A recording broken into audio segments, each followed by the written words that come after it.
Okay, welcome to the Sean McGinnis podcast. And today we have a very special guest, which I'm delighted to get on, Jordon Syatt. Now, Jordon, I'll give you a little intro in the intro, but if you were to give yourself a little elevator pitch, what would that be? It's so funny.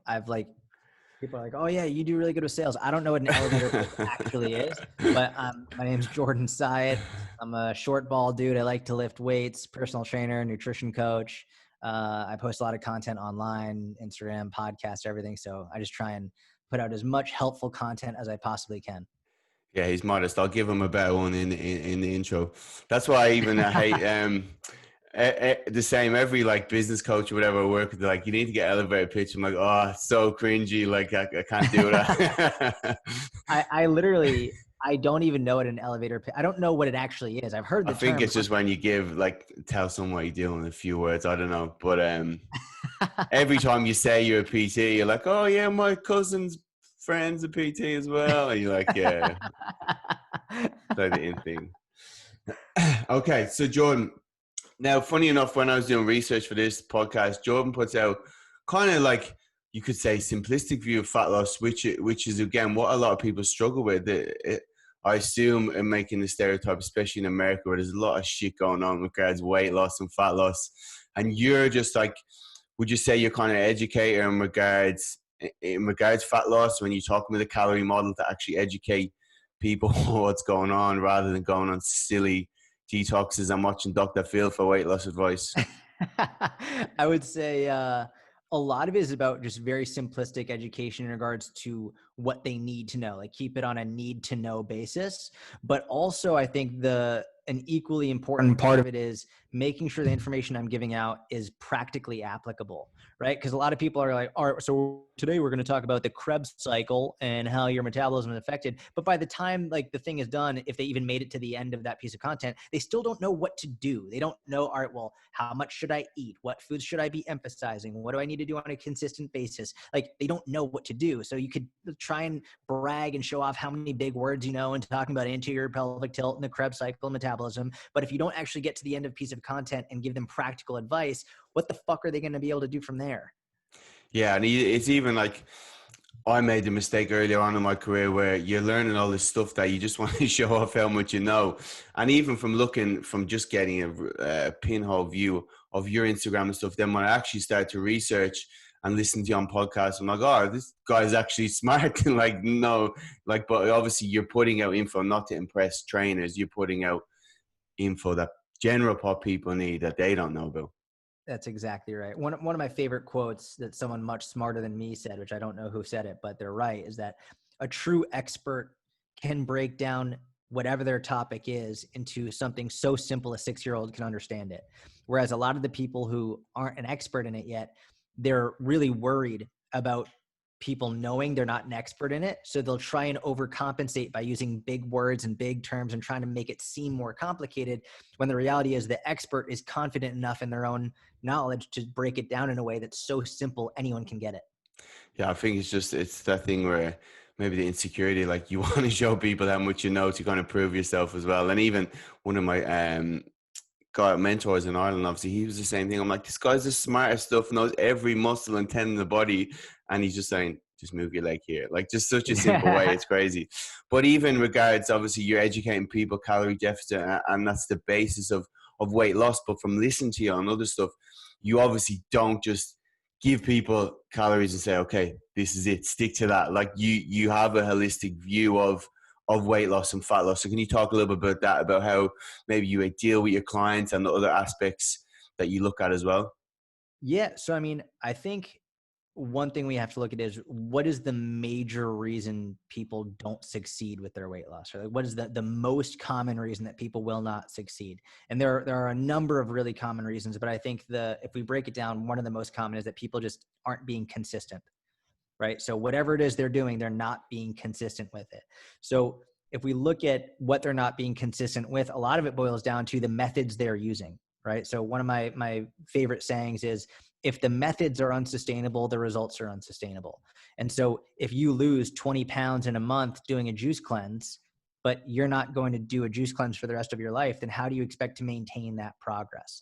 So for me, I'll start with just giving them very basic foundation of this is how many calories I want you to eat, and this is how much protein I want you to eat. I don't care about your carbs and fat. As long as your calories and protein are in check, everything else will work out. And that way, number one, it breaks it down because they don't have to eliminate their favorite foods. They can still eat the foods they enjoy the most as long as it fits within their calories and their protein. And this way, if you tell someone, for example, don't eat this, or you can't have carbs, or you can't have this, or you can't have that, the first thing they're going to want to do is eat that. So this way, it's like, listen, obviously the majority of your foods should come from whole, minimally processed foods, lots of fruits and vegetables, lean proteins, lots of water. But if you have a slice of pizza, you didn't screw up, right? So I give them, here's your calories, here's your protein. You can fit anything you want within there. Oftentimes when they first start doing that, they'll try and have like more treats than they should. Cause like, well, I can, he said it's okay. But what'll happen is they'll start to make progress. They'll start to lose weight. They'll get really excited about it, but they'll also start to notice they're a little bit too hungry. They're like too hungry. It's like, okay, well, how can I fill up while still hitting these calories? Oh, more fruits and vegetables, more lean proteins. And they naturally start adding them in, not because I mandated it, not because I required them to, but because they decided to. Yeah, amazing. And it's the exact same approach when I got Phil Learning on the podcast. And again, some guy that's so smart, and he'll basically just look at in regards, and again, it's good to differentiate like who we're trying to talk to. Obviously, consistency. That's like the person that's the beginner to the intermediate. Like their biggest struggle is consistency and find an approach. And he will use the same where he's like, okay, let's just get the quantity of calories in check, and then we can focus on increasing the quality of that food as you go. And again, there's a lot to that. It's like we talked about just off air, the behavior aspect as well, as you're just adding little bits. As you add some veggies, you add another behavior onto that. So you're kind of you're 2 steps ahead of your clients as well, because you're setting them up to succeed. Is that right? Yeah, that's exactly right. 100%. Yeah. And that's it. A lot of the information, especially because you have such a big audience, you're trying just to give info for like the 70% of people who are struggling, right? And you're just like, okay, although you may have coaching clients where you don't necessarily track calories with, you're like, look, if you're doing it on your own, this is the best way to do it. If you're putting out information to the general public, then you're going to put out information that applies to the majority of people. Not everything I put out is going to apply to every single person. Like it's impossible, but the majority of what I put out is for the majority of people. And if I put something out that says like, listen, like here's how you track your calories, there's always going to be a few people who are like, well, calorie counting doesn't work for me because I have a bad relationship with food. I'm like, then don't do it. Like it's that simple. Actually, James Smith had a great post on that today. It was basically being like, listen, if you can't count calories without having a disordered relationship with it, well, then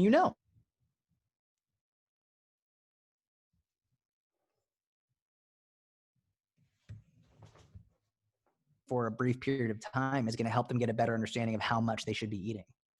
Yeah, and I'm sure you can attest to it. We have clients, and actually Luke Tulloch said the same thing. He said, in today's world, calorie tracking is simply a skill that you need to, it's just like a skill like tying your lace. Unfortunately, we're in a world where there's a lot of foods that you do not know how many fucking calories are in, and you will be surprised when you start to track those calories.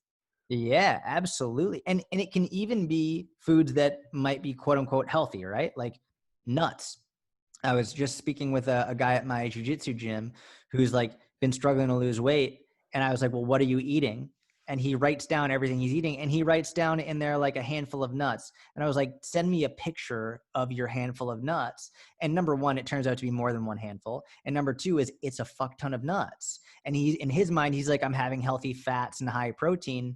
And like, we can take that out of the equation because we know there's really not that much protein in there anyway. But either way, when he figured out how many calories he was having from nuts, it was like close to 700 calories. It was like, that's a lot of fucking calories to only have from nuts when you think it might be 80 calories, but you wouldn't have known if you didn't track it. Yeah, I know for sure. It's a common skill, and he'd probably go, "Geez, I should have had half a pizza for that amount of calories." If I thought it was being good, I'm still hungry here, sitting here. Exactly right. On the point, have you got your blue belt yet in jiu-jitsu? I know you were training with for that. So not yet. My coach said, I'm still a white belt. There's a competition in October. And he was like, I could give you your blue belt now, but I'd rather you compete as a white belt. So, so hopefully by end of October, I'll have it once the competition is over, unless I do very well at the competition. So this is Pan Am's. Worlds is going to be maybe a month after that. And if Worlds is a month after that, I don't want my blue belt for that. So No maybe way. stay in my white belt a little bit longer. What's it called? Because in football, it's like if you're playing the younger age is called a banger. What's it when like in jiu-jitsu where they're staying on the same belt for like 10 years just so they can win the competition? Yeah. There should be a black belt and they're staying blue belt just so they can win.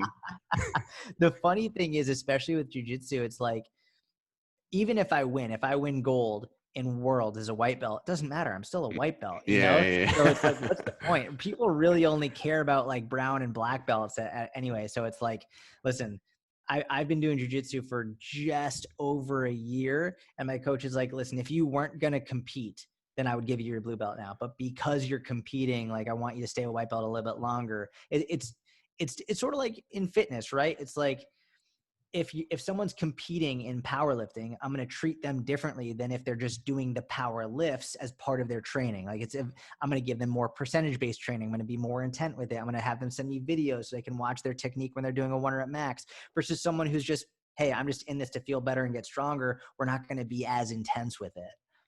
Yeah, there's something. I get more private lessons, like, because I just don't have time to go to the classes. It's always peak time. And I'm still 3-stripe white belt, but it's something like weird when you roll and go, oh, this guy's a white belt. And I probably should be blue belt, and then you just catch them by surprise. I like being the underdog. How long have you been doing it? About 2 years. You like it? But yeah, it's unbelievable. From coming from a sporting background, it's good to get back into sport and being competitive. And again, just like you always talk about, it's kind of that thing where you're in the moment for an hour, and like the ideas, I'm sure you're the same, the ideas you get after and your creative process is unbelievable when you let your subconscious mull over a little bit. Man, it's so crazy. It's like, I remember when I first started, for probably the first 6 months, I was so overwhelmed because like I come from a wrestling background. So I have a little bit of a grappling, like I understand how to control people, but I would get in these positions and I would have no idea what to do. And I would literally be there like in the middle of a fight, like, what do I do? What do I do? It's a really interesting mindset to be in, where you can be in the middle of a fight, control yourself enough to actually think logically what steps to take, what options you have. And then I'm just starting to get to the level where, all right, I know I have all these options, but now I have to think about their reactions, right? So I might pretend to do this knowing that they'll do that in order to get, it's literally, it's crazy. Yes, with humans that you're fighting. It's so cool. Yeah, the guy I do private with, he's a black belt, and like now it's the stage, because I'm getting a bit better. So like he predicts what I'm going to counter him with, and he's like 3 steps ahead. It's unbelievable. And it looks, even when you're watching UFC, you're like, oh, these guys just rolling around. Like it doesn't look like much. Like even when it shows how obviously impressive Khabib is, when you're like, this guy's just ruining black belts. Like it's outrageous. Not to mention, like I'm doing a lot of, I hurt my rib. I broke my rib like a couple weeks ago. So I'm doing a lot of conditioning right now. So I'm doing specific conditioning, 5 minutes on, 5 minutes on, 5 minutes on, 5 minutes off. And I'm thinking, man, like these guys are going around like 5 minutes straight, 1 minute off, 5 minutes straight, 1 minute off. And I'm like, that is insane, levels of conditioning. And they go in looking better in round 5 than they did in round 1. Like what the hell is going on? It's insane. Yeah, it's easy to be like, oh, I could get in there, no problem. And then when you actually just roll a bit, you're like, oh, wow, I can see how like people just give up. I actually seen you got an assault bike for lockdown. I got the same. It's on my balcony. I'm like, dude, I want to get my cardio. Yes, it's probably the best. I seen Phil Learney had it. I'm like, that's probably the best piece of cardio equipment you could buy if you had the option. Oh man, I was just talking to my inner circle members today. They're like, why'd you get that instead of a treadmill? And I'm like, man, this bike is so good. There's no impact on it whatsoever. It's quiet, and it gets the harder you go, the harder it gets. It's like, feels like you're riding underwater. Man, I love this bike.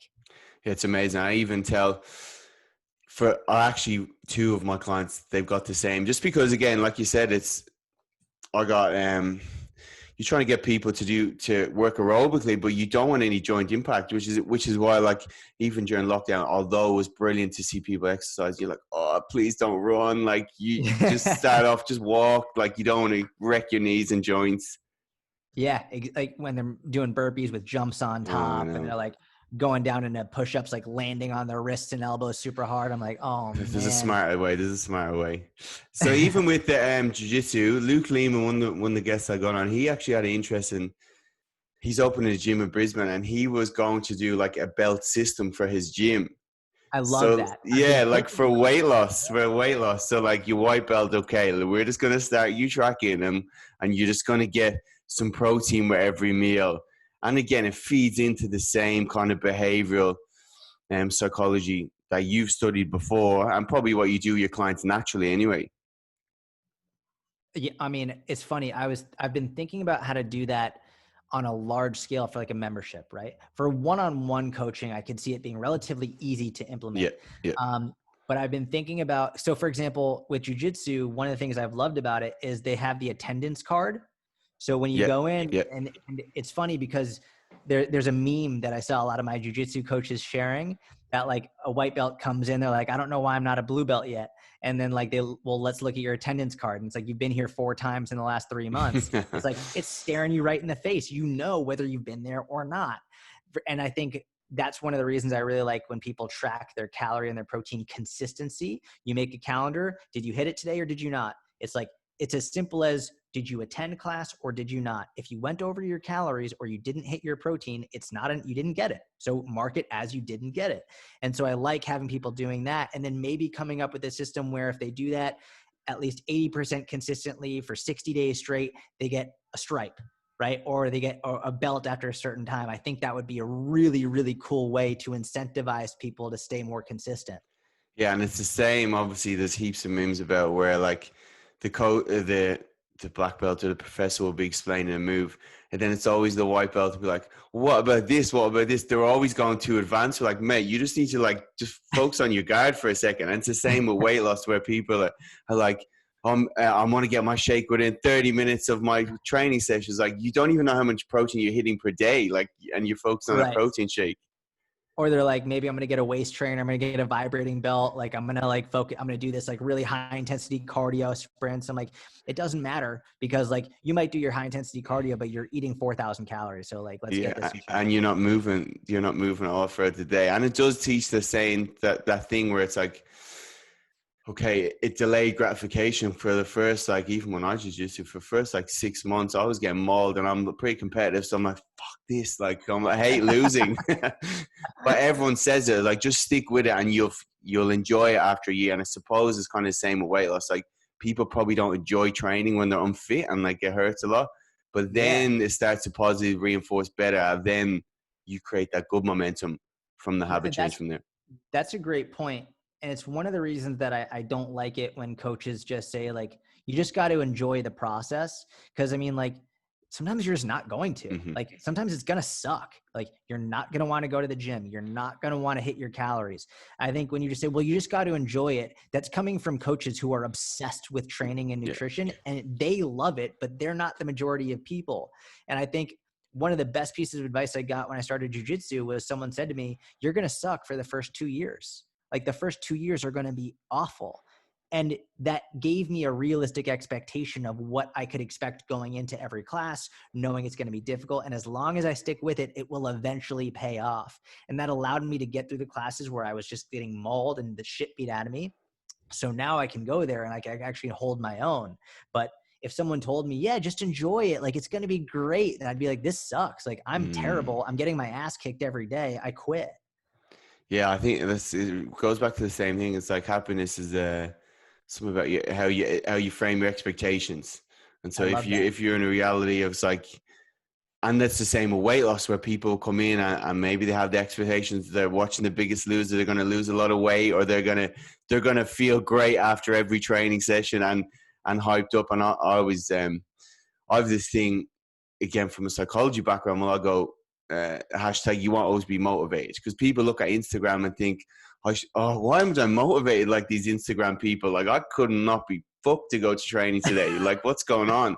And again, it's the expectations. And I'll tell the people I work with, look, you will not want to go to training. You just have to expect that. And when you expect it, sometimes it's a bit easier than mentally to do it. That's exactly right. If you expect to be motivated and you're not, then you'll think something's wrong with you. But if you know that you're not always going to be motivated, but that means you have to do it anyway, then you could say, listen, I don't want to go, but I know I've got to get it in. And it's way easier to push through when you understand you're not always going to be motivated versus someone saying you just got to find that motivation. It's like, listen, I'm not, it's sort of like, I always imagine, like, I don't have kids, but most of my clients, or many of my clients, have kids. And when someone's like, I'm just not motivated to work out, I'd be like, what would you tell your kid if they said, mom, I'm just not motivated to do my homework? You'd be like, well, good fucking luck, Charlie. Get the fucking homework done. Like, it doesn't matter. Same thing with this. Sometimes you have to do things you don't want to do. Yeah, that's brilliant. I had the one where I'm like, go ring your boss tomorrow and tell them you're not coming in because you're not motivated and see what they say. Good luck. It doesn't work like that. Especially when a lot of like, maybe in today's world, we may be a little bit more privileged and you may look at like your parents, but the immigrants, or how hard working they are. Like, they work like 3 jobs. They definitely weren't motivated to go to, like, they just did it. You just get up and do it. And you need to approach your fat loss the stakes were way. so much higher, right? It's like, if they don't do it, they don't have food on the table. Yeah. If they don't do it, then they're not gonna be able to pay rent. It's like, it didn't matter that they weren't motivated. It's like, this just has to be done or I don't live. So true. So true. I love it. So going on from the, this kind of psychological approach, I know you've done your precision nutrition and talk about a lot of stuff like that. You obviously have a lot of blogs on motivation and behavioral change. So how would you kind of approach, again, someone say really general pop coming in, you've tracked your calories. What other stuff are you looking at? Maybe roadblocks or common blocks that people face when starting off? Honestly, man, I think the biggest one of all, like the most common one, is people don't actually believe in their ability to succeed. I think most people are getting into this from a place of trying for years, yo-yo dieting, trying different diets and different pills and different potions and different powders and different whatever. And it doesn't work. And partly it doesn't work, maybe because they couldn't stick with it consistently, or maybe because it was just straight up bad advice, maybe a combination of the two. But either way, they're coming from a place of, I don't actually believe this is going to work at all. And if you're working with someone who doesn't believe they can succeed, then why in the hell are they going to try? If you don't believe it's going to work, then why are you going to spend the time or the money or the energy or the patience to go to the gym early in the morning before you work, or to go to the gym after work when you're really tired, or to go to the grocery store and spend the time looking at the nutrition labels and figuring out what's going to be best for you? If you don't think it's going to work anyway, then you're not going to spend the time doing it. You're not going to spend the energy or the money. So for me, I have to assess, where are they on the scale of confidence with themselves? And if I find that they don't believe they can succeed, or they're relatively low on that scale, then it's my job, more than giving them the perfect program, it's my job to help them believe in their ability to succeed so that they can be consistent with whatever I give them. Yeah, that's amazing. And so are you trying to get buy-in? Are you trying to chat with them? Because obviously sometimes it's like the scale might drop for whatever reason in the first few weeks, and you're just trying to keep them in the game because once they get past a certain point, they will drop. Yep. Yeah. So, I mean, there's a lot of different things at play here, right? So number one, what you mentioned earlier about expectations leading to happiness, it's like, if, let's say, the scale drops within the first week, like 4 pounds, because they get things in check and like they lose a lot of weight. The first week usually isn't the issue. It's usually week 2 or 3 when things slow down. And then that's when they go back. They see the scale is not going down, or they see that it spikes up. And so I know that's when they're going to go back to the immediate, like, oh shit, this isn't working. I knew I was right. I couldn't do it. So even when the scale is dropping the first week relatively quickly, the whole purpose of my coaching for that first week is to prepare them for the second week and third week. So I'm not saying, yeah, scale's going down, you're awesome, because then that makes them think that's the only way to succeed. So they send me an email saying weight went down 1.2 pounds. I say, great, you're doing awesome. I want you to know, if the scale goes up, when the scale goes up, that's normal. and it doesn't matter. Stay on track. And I can't tell you the number of emails I've gotten from people saying, if you hadn't sent me that email the day before, I would have said, fuck it. And I would have quit. I would have binged. I would have got the pizza.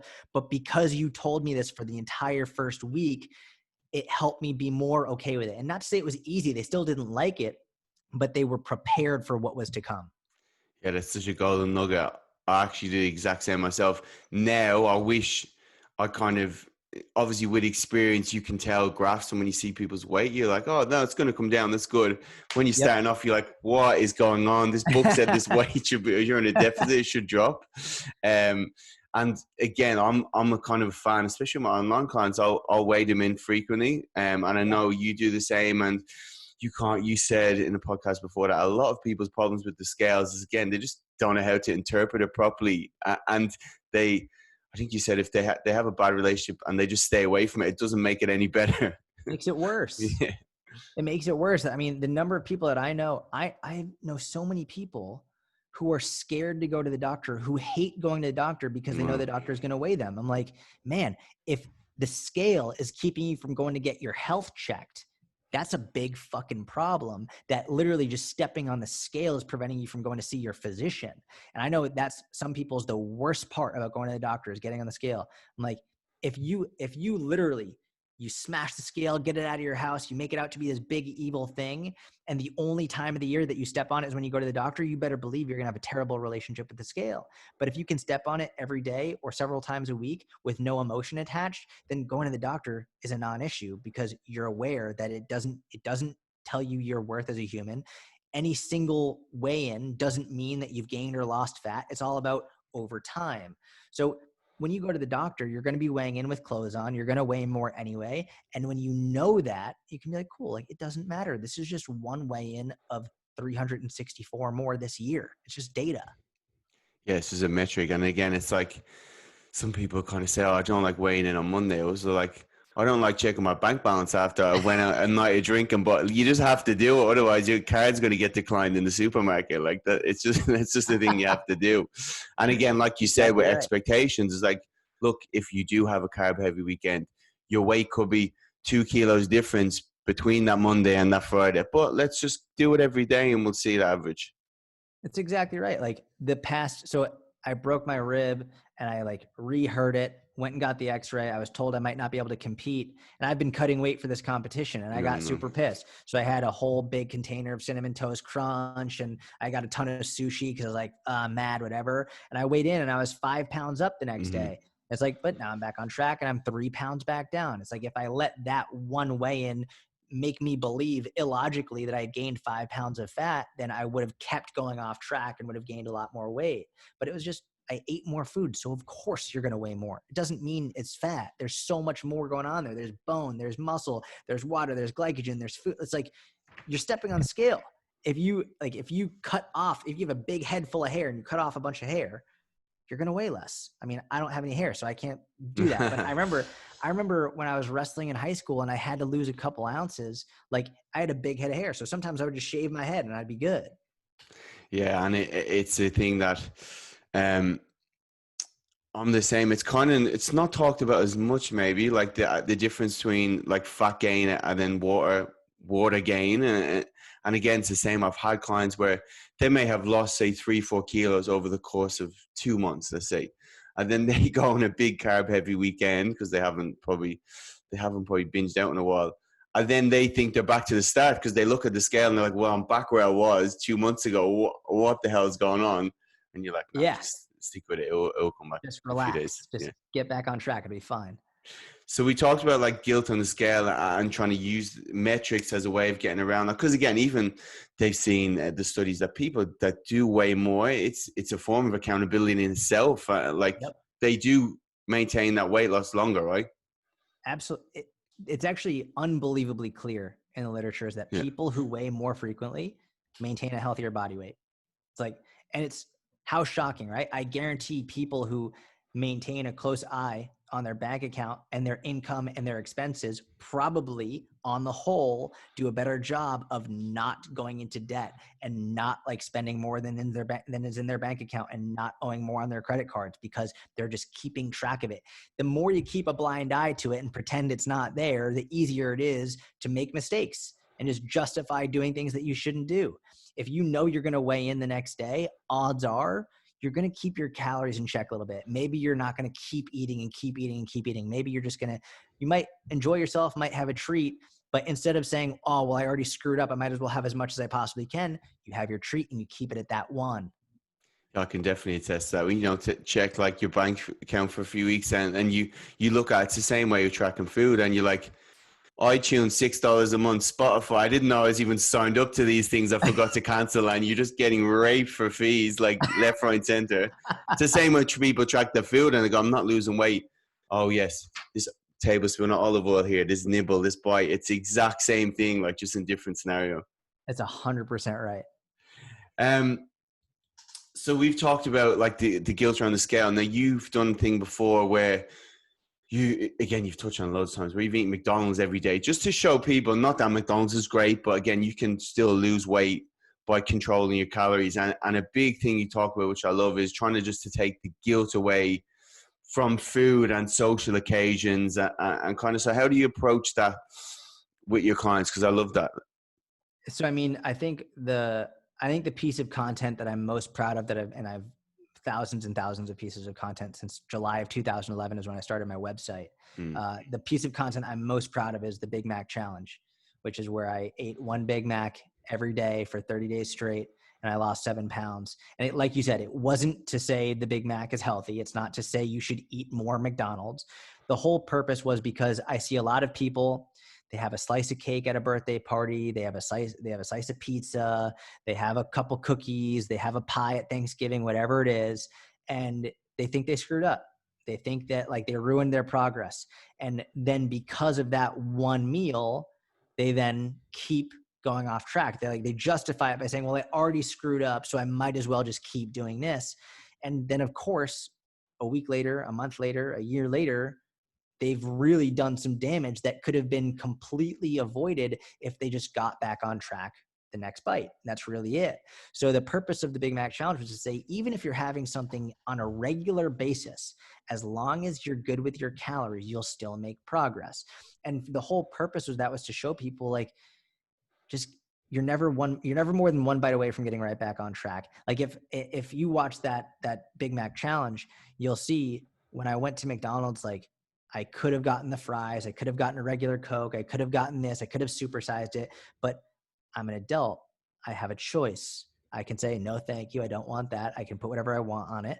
And because you have that choice, you have the choice to get back on track as soon as it's over. And when you take responsibility for that, then you can also enjoy the times in which you go off track because nothing's wrong. You just get right back on when it's over.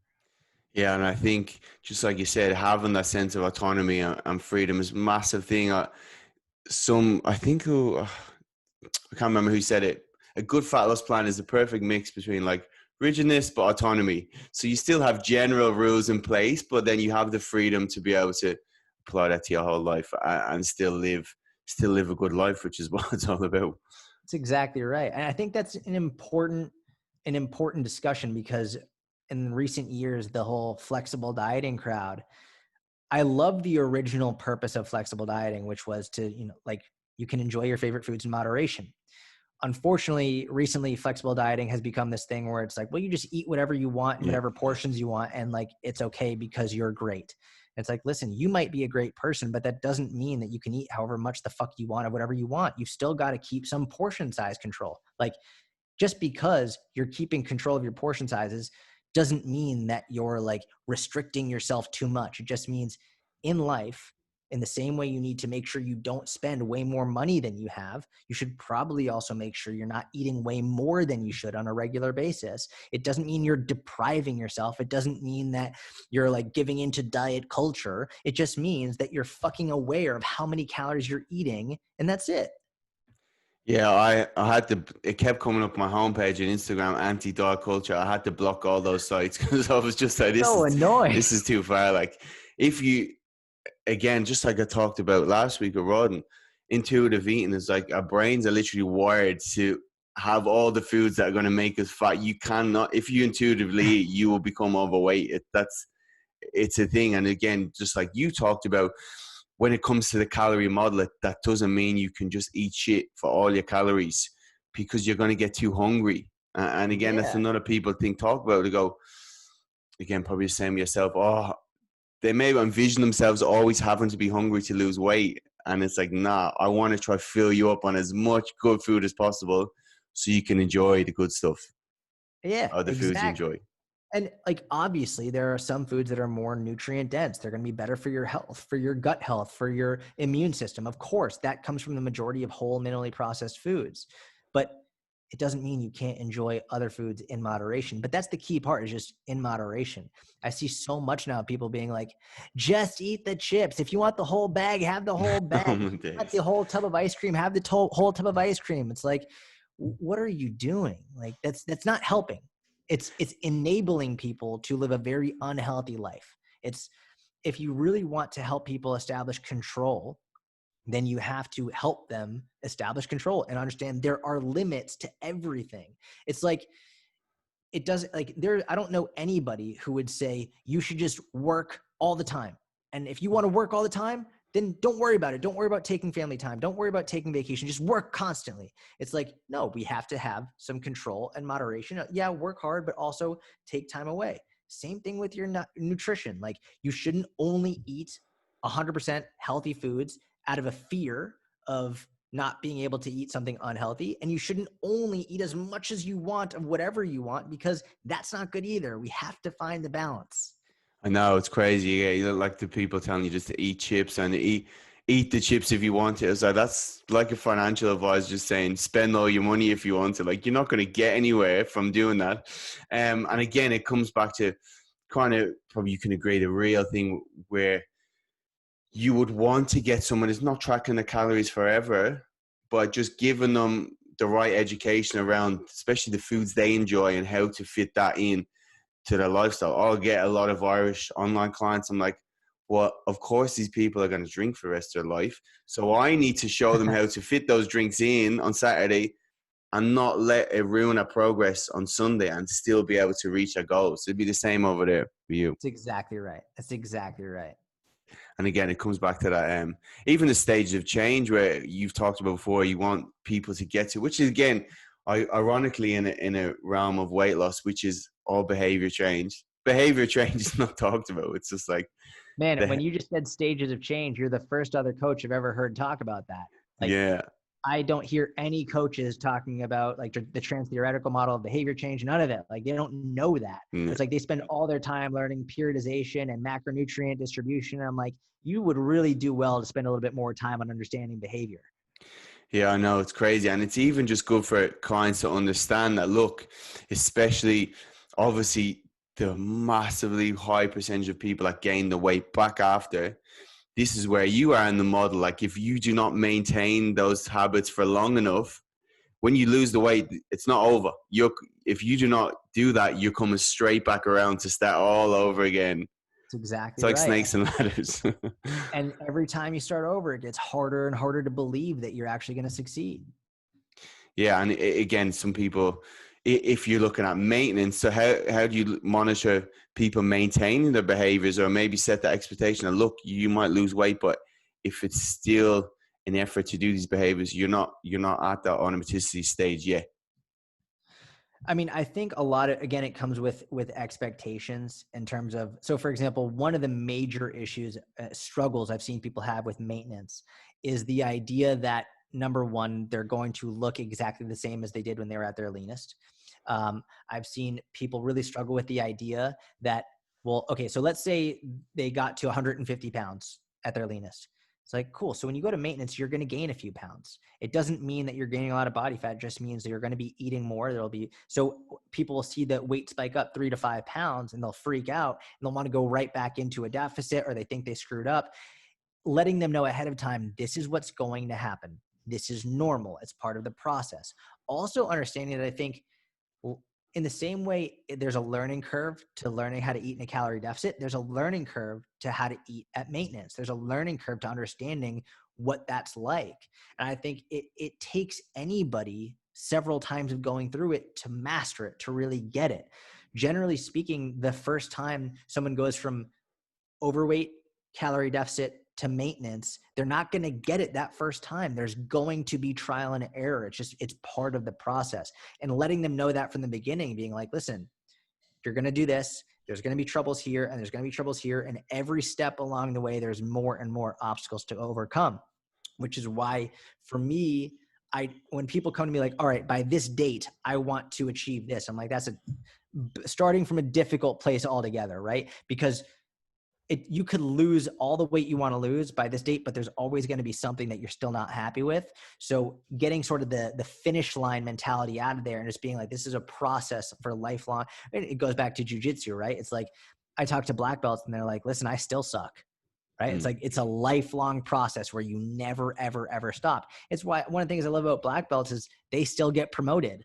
Right. That's not the end date. When you get a black belt, it's not like the day where you stop learning. There's still promotions that they get every few years. It's the same thing. It's like the better you get with this, you're still going to learn and get better.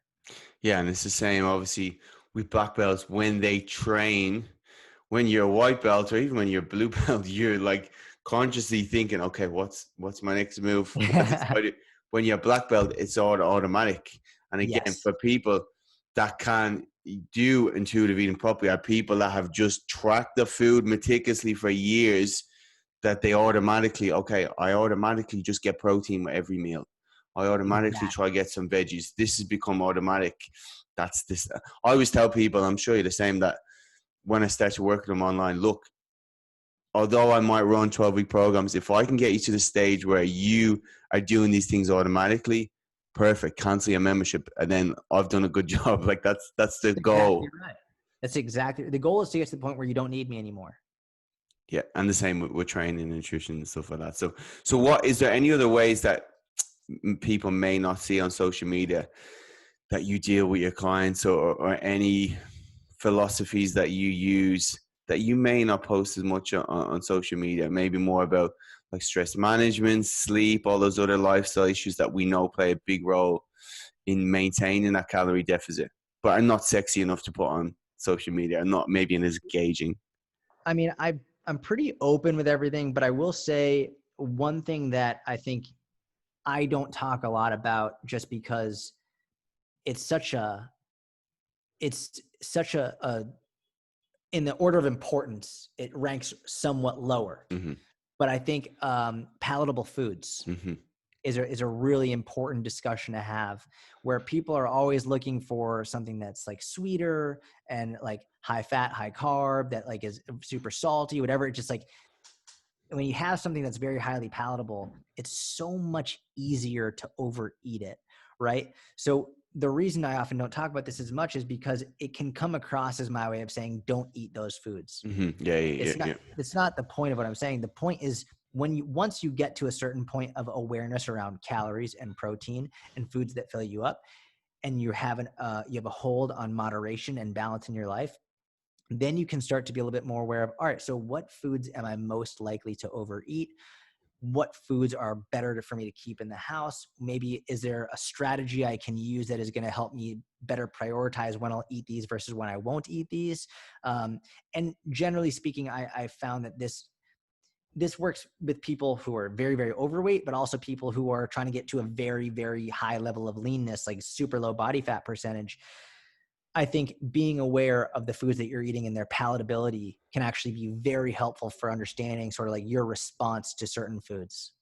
Yeah, that's so true. And again, Dr. Stefan Guillenet talks about like when the book, The Hungry Brain. And again, yeah, for sure. Like and it may just be like specific food. So it's like people go, oh, I love chocolate.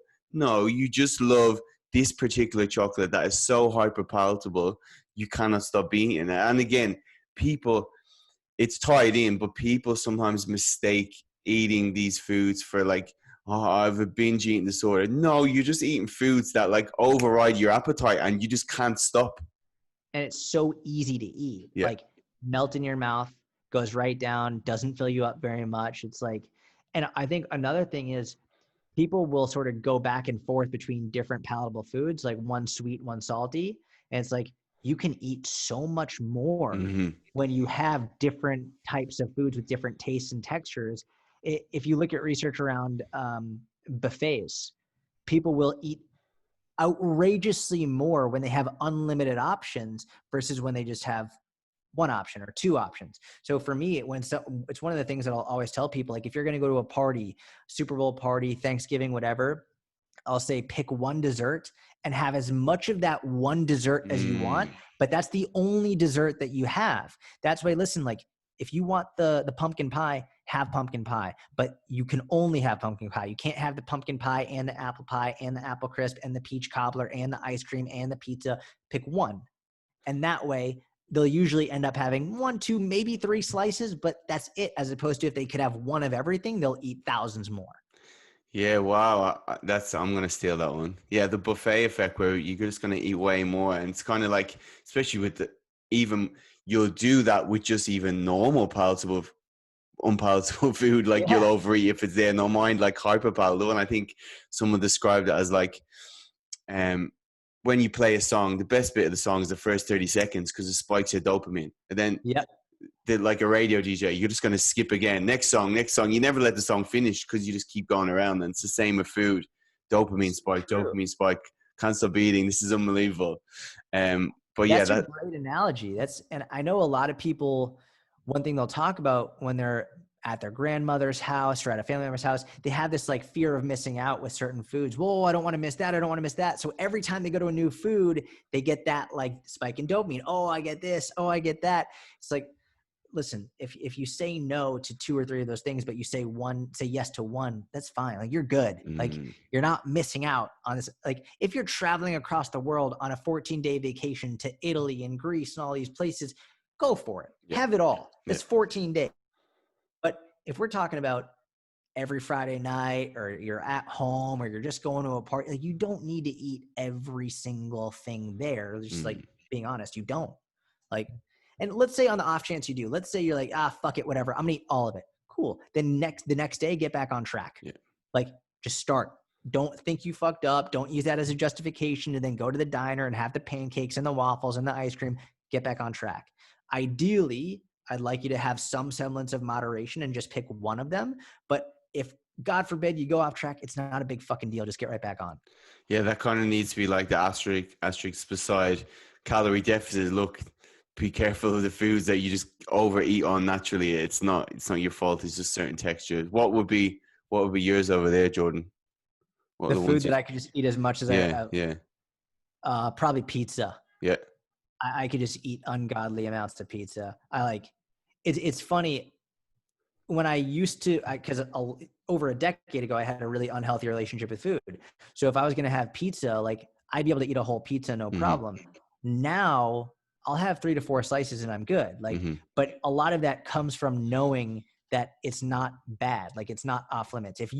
Usually what'll happen is if people have this idea, there's a bad food or it's off limits, then they go through periods of either being very, very restrictive and not eating it or eating as much as they possibly can. And so when they finally go into a period of eating as much as they possibly can, they'll eat so much more because they know eventually they're not going to be able to eat it again. It's like, well, I might as well get it in now because eventually I will not allow myself to eat it. But when you know that it's okay to eat in moderation, then the idea of needing to eat as much as possible goes away and you can have a more appropriate portion. Yeah, so you're probably like, look, pizza is the thing I can overeat on, which means I'm not going to have it every day, but doesn't mean I'm never not going to have it. Like Exactly. Exactly right. and it's a case that even for people who want to eat very hyperpalatable foods, look, I'll tell them, look, just get the portion size that you're going to eat. If you want some chocolate and that you always overeating chocolate, don't go buy the big bar of chocolate. I'm sure you're not going to buy the super large pizza. You're going to probably buy the one that is pretty moderate in size anyway, but you can still enjoy it. Yeah, or if I'm gonna get a whole pizza, I'll make sure that I have 2 or 3 other people to share it with. Mm-hmm. So like we're all gonna split it, and I can have 3 slices, and I'm good. Like if I bought a whole pizza, I'd probably eat the whole pizza because why not? But if I'm by myself, I will deliberately buy 3 slices, 2 slices, and I'm good But if I'm like, there has to be some strategy with this, right? It's like if you buy a whole pizza and tell someone to intuitively eat, they'll intuitively eat the whole fucking pizza. If you buy 3 slices of pizza and say intuitively eat, then they'll eat 3 slices of pizza. It's not that complicated. You can't intuitively eat if you have no prior education on what the food is. If you don't know how many calories are in a certain food, then you're not intuitively eating. You're just going off of like whatever. It's just like making shit up. If you don't know how much protein is in a certain food, then how can you possibly know how much protein you're trying to get in? It's like, it's not intuitive at all. It's literally just like going in blind. Yeah, it's so true. And it's even the same when we see the posts on Instagram where they're comparing foods. It's like, okay, well, although they have the same calories, again, you're like looking at how hyperpalatable is that food? How full does it make you feel? Like there's so much more going on as well than just comparing calories in a sense. And I think the reason that I talk about calories so much is because some of the learning that you'll get from tracking your calories, you will intuitively learn Mm-hmm. that from tracking your calories. Like you Yeah. will, if you're tracking your calories meticulously and you're tracking the calories that you eat from chocolate and you're tracking the calories that you eat from cottage cheese, well, it's very fucking clear which one is you're going to eat more calories of, and then you'll learn that intuitively. But Mm-hmm. you wouldn't have learned that if you didn't track first.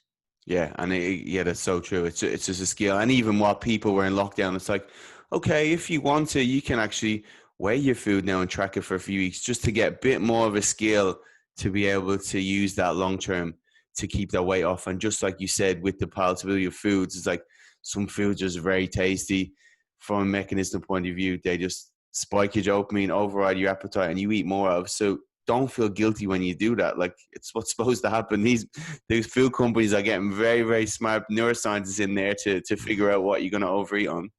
They spend a lot of money trialing and testing to see which foods people are going to eat more of mindlessly. They bring people into their facilities and put out buckets or bowls of food and see which ones are going to eat more of it mindlessly. It's like they pay people to do that. It's people have no idea how the food industry works and how scientific they are with just engineering these ridiculously tasty, mindlessly eating foods. Yeah, I know it's a crazy world. It's not a convenient thing to be healthy and in good shape, but it's worth it. So that's why you have to do it in a sense. That's Jordan, what right. have you been working on lately? Obviously, I think you said you have your inner circle, you have some coaching clients. Yeah. I mean, a lot of social media stuff. I'll say like, if you're interested in my inner circle, don't buy it from me yet. What I would do is like, just go look at my social media stuff, listen to my podcast. If you like that, then you'll be able to figure out, if you want to join my membership. But in the meantime, don't buy anything from me until you go look at my other stuff and see if you actually like it and if it resonates. Try before you buy. I don't know how you get to do all those videos. It must be the extra jiu-jitsu getting up that creative juices. It looks easy where you're like, man, that video literally took me 4 hours to make. That's half my day. That's exactly right. It's crazy. Jordan, it's been an absolute pleasure. Again, it's great to get an insight into obviously some of your philosophy outside of social media and the science and how you deal with clients. It's very refreshing in that regard as well. Man. This has been it's been a pleasure being on here. Make sure you let me know when it goes live so I can share it. But this has been a blast, man. Thank you so much. Will do. Thanks so much, Jordan.